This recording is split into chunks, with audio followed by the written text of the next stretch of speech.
그러니까 비트코인은 사실 편리성보다는 가치 저장 수단 이렇게 보면 될 것 같거든요. 그렇죠. 근데 비트코인이 정말 유니크한 거는 그걸 만든 사람이 사라져서 아마 죽었다라는 거예요. 그래서 태생적으로 비트코인을 다시 만드는 것이 되게 어려워요.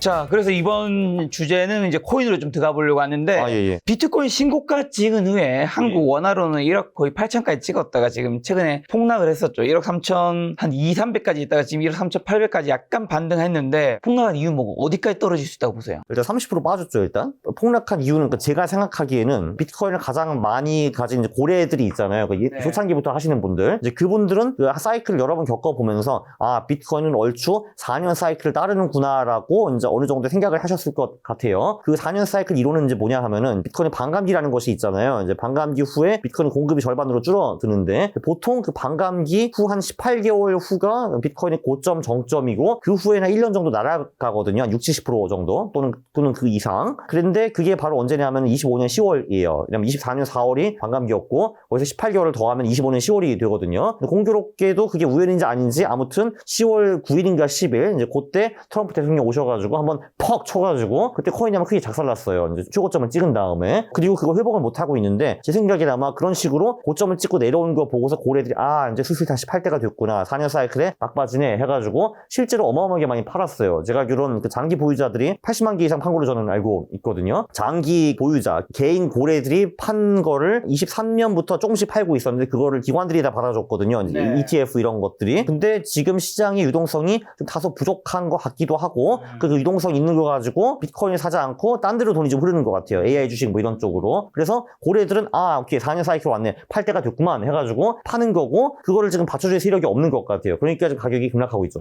아 그래서 어디까지 빠지냐? 지금까지는 그 완벽하게 그 4년 사이클 이론이 실현이 되고 있거든요. 그게 끝까지 가면은 1년에 걸쳐가지고 비트코인이 적으면 60% 이제 많으면 80% 정도 빠지거든요 이게.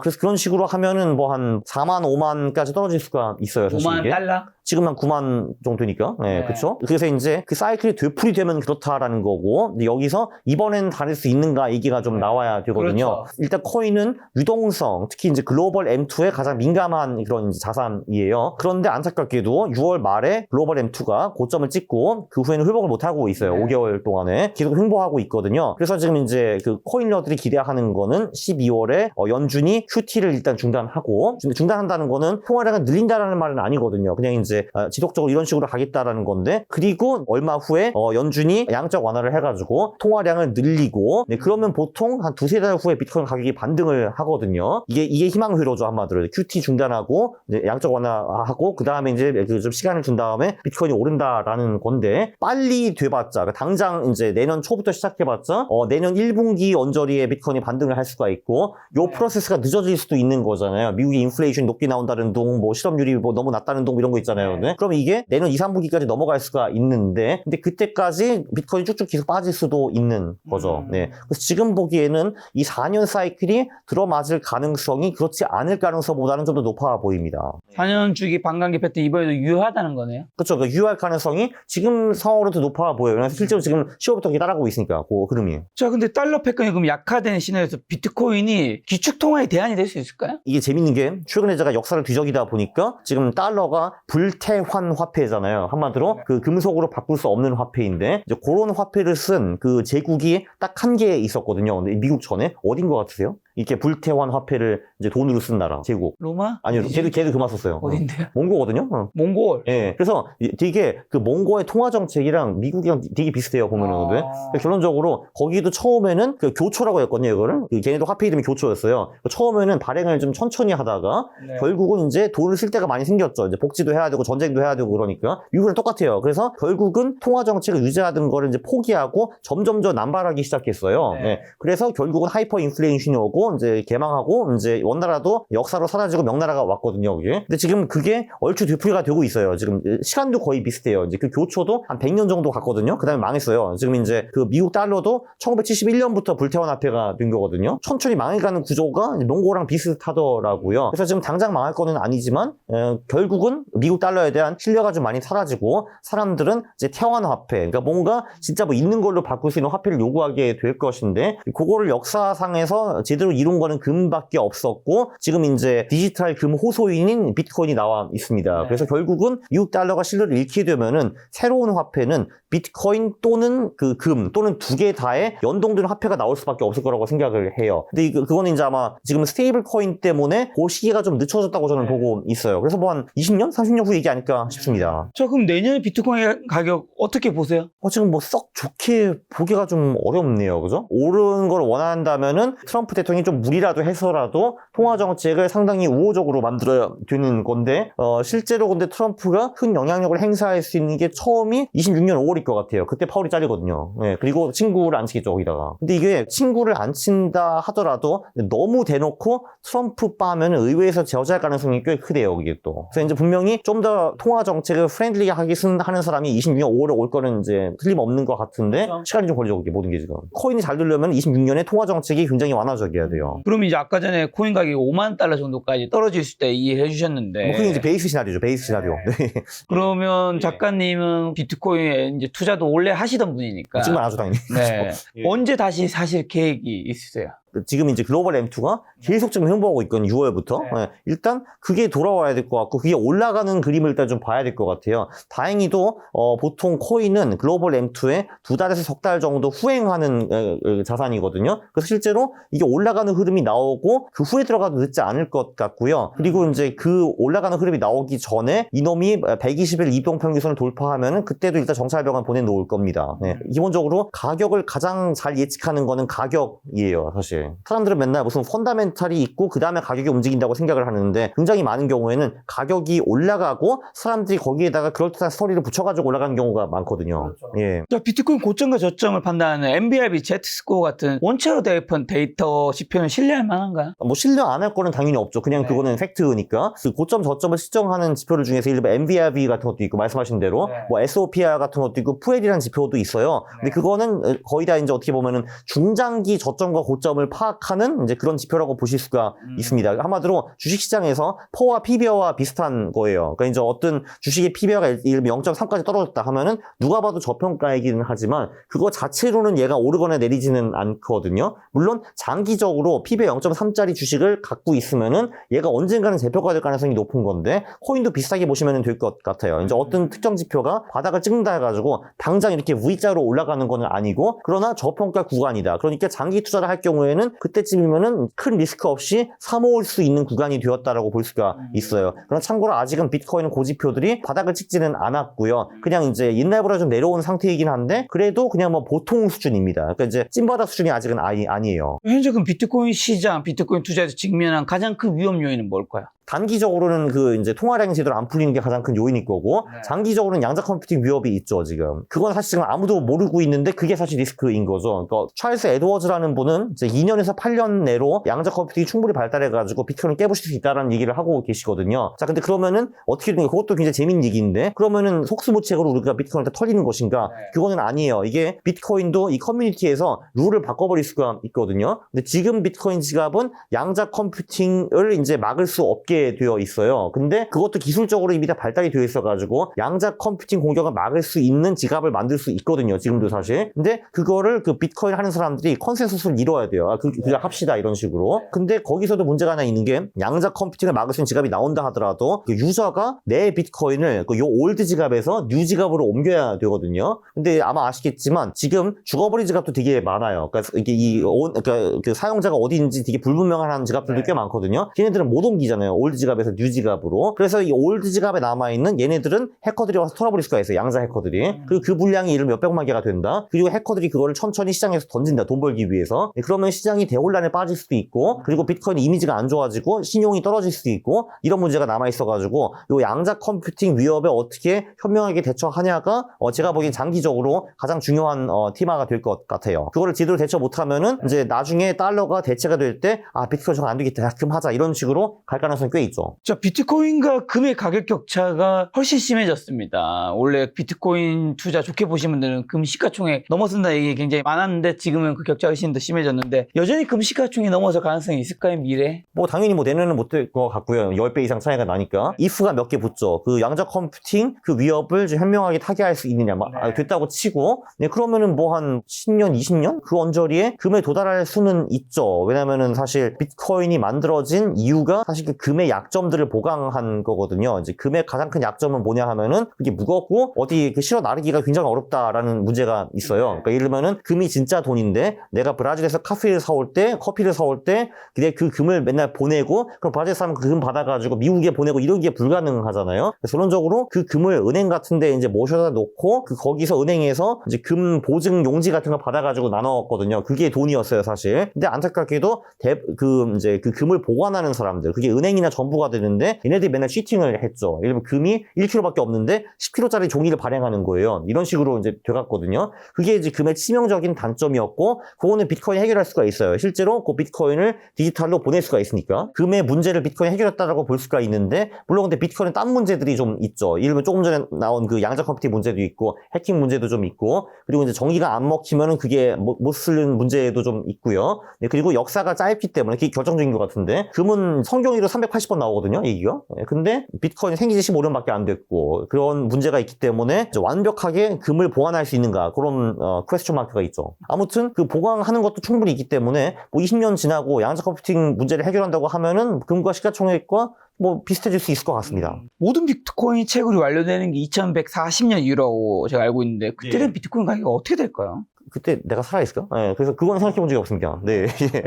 이더리움이 또 비트코인 시가총액을 넘어서는 대분기가 일어날 수도 있나요? 이더리움이 뭐 스테이블 코인 때문에 뭐 오른다는 얘기도 있고요. 그쵸. 이제 그게 그 톰 리가 주로 주장하시는 말씀이시고요. 이제 피터 틸도 되게 좋아하는 것 같은데, 일단 그분들의 내레티브는 이제 그거죠. 사실 이게 코인이라는 게 나왔는데, 사실 코인쟁이들만 하는 거거든요, 사실. 이제. 그렇죠. 그리고 이제 그 코인 투기하고 투자하고, 뭐, 지들끼리 돈 빌려주고 받고 뭐 이런 것만 하고 있었거든요, 지금까지. 근데 이제 스테이블 코인이 코인계의 챗 GPT다라고 말씀을 하셨어요, 톰 리 선생님이. 왜냐면은, 이 스테이블 코인이라는 것은 일단 미국 정부한테 굉장히 좋은 거예요. 왜냐면은 스테이블 코인을 발행하는 자는 그거를 가지고 무조건 미국 국채를 사놓기 그런 식으로 법을 바꿔버렸거든요. 미국 정부에게도 좋고 그리고 우리 같은 소비자한테도 원화나 달러를 쓰는 것보다 스테이블 코인이 장점이 훨씬 더 많습니다. 그러니까 몇 개만 말씀드리면은 24시간 동안 그 돈을 송금을 할 수가 있고 해외에도 보낼 수 있는데 근데 송금료가 1불밖에 안 들고 그리고 3분 내로 상대방한테 도착하거든요. 그러니까 지금 돈보다 훨씬 더 좋은 돈이에요. 그리고 심지어 프로그램화도 가능합니다. 그러니까 뭐 이런 거거든요. 예를 들면 내가 되게 경제 큰 문제가 뭐냐 하면은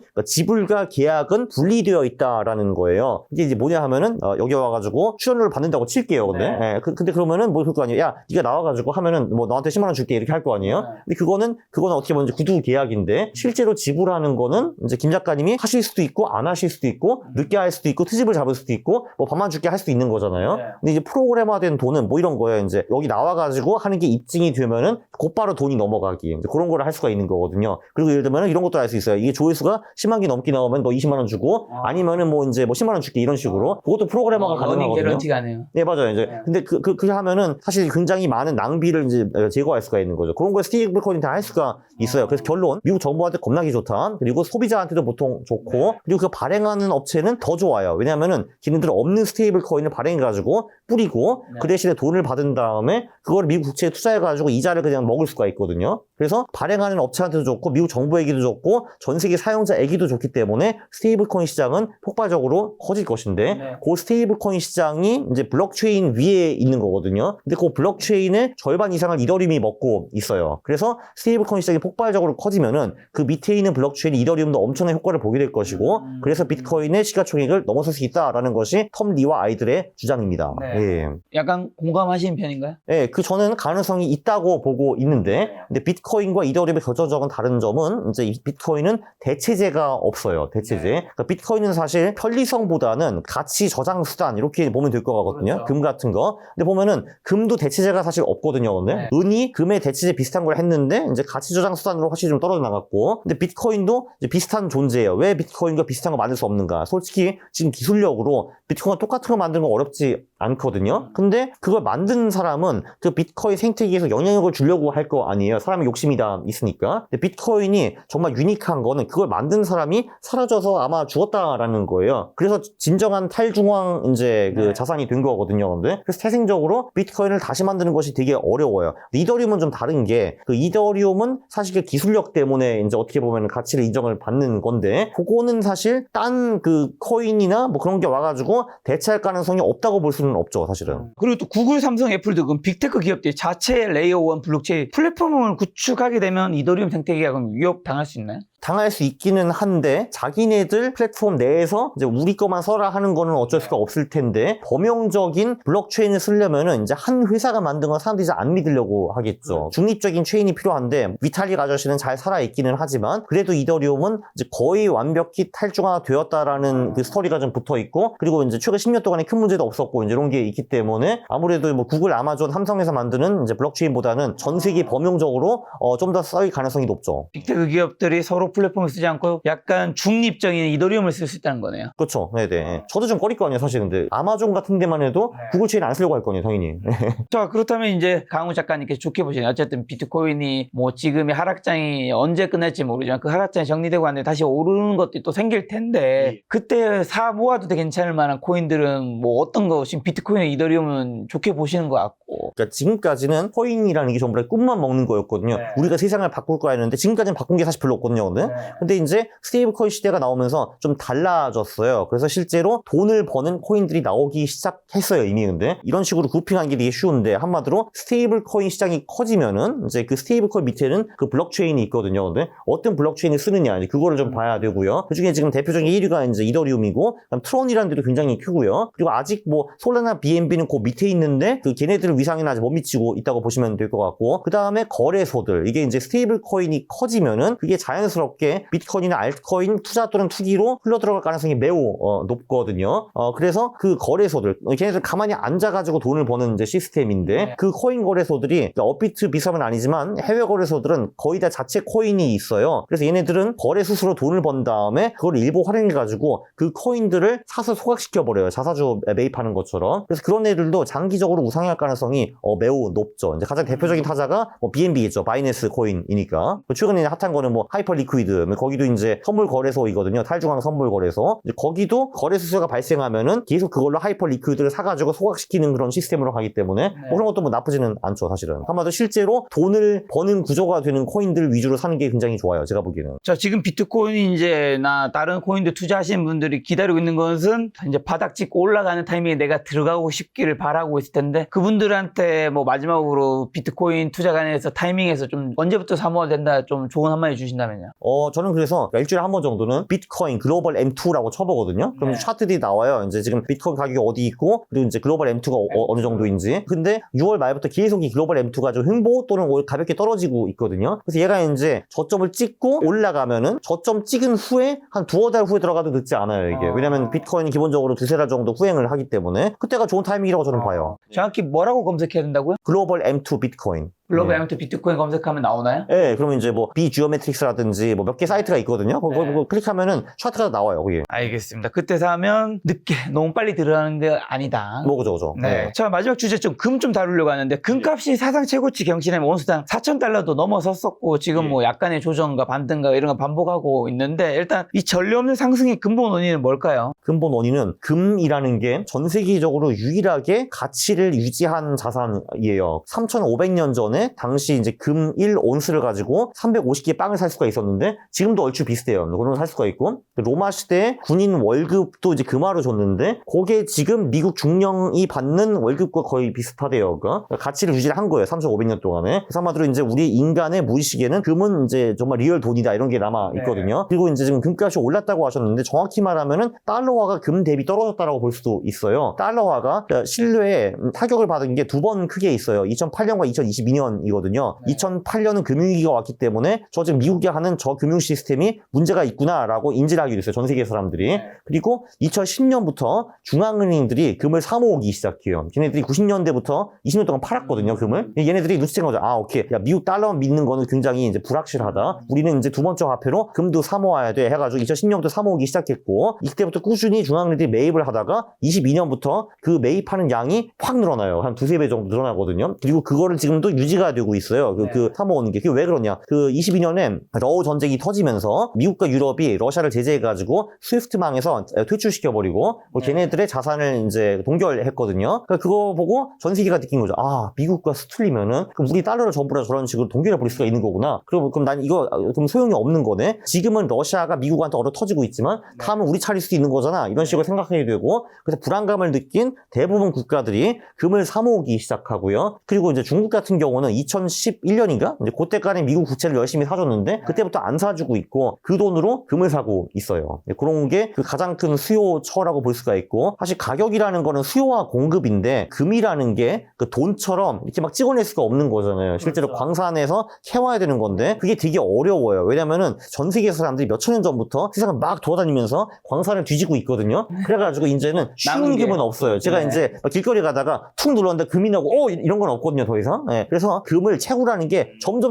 더 어려워져요. 그래서 지금 전 세계 금양이 21만 6천 톤 정도예요. 그게 올림픽 수영장 하나 정도 채울 수 있는 양이거든요. 그래서 새로운 금의 양이 그것의 한 1에서 2%밖에 안 돼요. 아무리 노력을 해도 실제 존재하는 금의 1, 2% 이상은 채굴하기가 되게 어려워요. 네. 그래서 공급은 그게 늘어나지 않는다. 그리고 수요처는 꾸준히 계속 나온다. 이렇게 볼 수 있어요. 은이 금보다 또 훨씬 많이 오른다고 보시나요? 금이 올라가는 그 사이클들이 있거든요. 네. 이제 금이 그런 식으로 10배, 수십 배 오른 경우도 있었고 1980년부터 2000년까지는 20년에 걸쳐서 80% 빠진 적도 있어요. 근데 이제 금 상승 사이클에는 보통 이제 은이 더 많이 올라갔어요. 어떻게 보면 쉽게 말하면 비트코인과 이더리움이라고 보시면 되거든요, 이게 거의. 네. 그리고 둘이 좀 비슷한 게 금은 사실 가치 저장 수단이거든요. 근데 은은 그 산업에서 쓸 때가 되게 많아요, 사실. 그래서 이제 오히려 경기가 안 좋으면은 이제 은값은 떨어지는데 금값은 제자리가 될 가능성이 높다, 이런 말씀도 많이 하시는데, 아무튼 상승 사이클에는 지금까지는 늘 은이 금보다 좀 더 많이 올랐고, 그리고 지금은 사실 금 1kg로 은 85kg를 살 수가 있거든요. 근데 그 비율도 좀 오버된 것이 아니냐. 왜냐면은 생산되는 양은 8대1 정도예요, 사실. 지금 그 전 세계 생산량을 보면은 이제 금 1kg에 은 8kg가 나오는데 가격은 이게 85대1이야.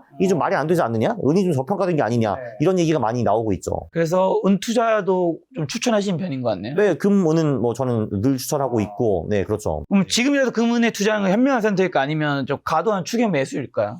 지금까지는 괜찮다고 보는 게 아직까지는 금과 네. 은의 공급이 늘어나지 않고 있어요. 그러니까 네. 19년부터 두 금속의 가격은 꾸준히 오르고 있는데 그 공급은 따라오지 못하고 있는데, 이제 보통 그 가격이 오른 후에 한 10년 정도 또는 15년 정도 지나면은 공급이 어디선가 나오거든요. 채굴을 누군가 해가지고 그때쯤 팔고 도망가야 돼요. 저는 그게 한 2030년 또는 그거보다 조금 더 후라고 보고 있습니다. 2030년이나 그때쯤이 시기인 거고, 사건으로는 뭐 어떤 데이터나 뭘 보고 좀 매도 타이밍을 봐야 된다고요? 금과 은의 채굴량이 실제로 늘어났을 때. 실제로 늘어났어요. 네, 그때 빠져도 늦진 않아요, 사실. 그러니까 물론 조금씩은 계속 늘어나고 있는데 네. 지금은 한 연 1, 2% 정도 미세하게 늘고 있거든요. 네. 근데 갑자기 연 5% 늘었다 하면 그러면 무조건 파고 나가죠, 그때. 네. 저는 이제 금과 은 그리고 코인, 주식시장도 많이 여쭤봤는데, 지금 만약에 한 1억 원 정도 목도 있는 분이라면 어떻게 투자하면 좀 좋을까요? 코인 쪽은 제가 보기에는 5에서 10%가 맞는 것 같고요. 그 이상 하면은 별로 이제 잠이 잘 안 올 것 같아요. 그리고 이제 투자가 처음이신 분은 5%좀 해보셨다면 뭐 10%가 맞는 것 같고, 나머지 90%는 뭐 늘 하는 얘기지만 똑같죠. 뭐 주식과 채권과 이제 금, 은의 배분을 좀 해야겠죠. 어떻게 할지 잘 모르겠다면 다 그냥 3분의 1씩 하면 되는 거고, 채권이 근데 너무 많은 거 아니냐 하신 분들은 예를 들면 4, 2, 4 정도 나쁘지 않아요. 주식 4, 금, 은 4, 여기 채권 2 이런 정도로 나쁘지 않은 것 같습니다. 자, 이제 김작가TV에서는 25년에 인사드리는 건 아마 강훈 작가님 마지막이고, 내년에 또 26년에 뵐 텐데요. 뭐 올해의 마지막 투자 조언이나 아니면 시청자분들에게 덕담이라는 인사라도 좋고요. 아무거나 하나만 주신다면요. 일단 뭐 자산 가격이 여기저기서 좀 비싸 보이는 거는 맞기는 맞는데, 근데 아직은 이 버블 말기까지 갔다는 그런 시그널은 보이지 않기 때문에 네. 그 내년까지는 열심히 투자해가지고 돈을 좀 벌 수 있을 것 같습니다. 알겠습니다. 또 작가님과는 또 내년에 만나서 재밌는 시간 한번 만들어 보도록 하겠습니다. 오늘 만난 손님은 강훈 작가님이었습니다. 지금까지 소중한 시간 함께 해주셔서 정말 감사합니다. 오늘도 김 작가였습니다. 고생 많으셨습니다. 감사합니다.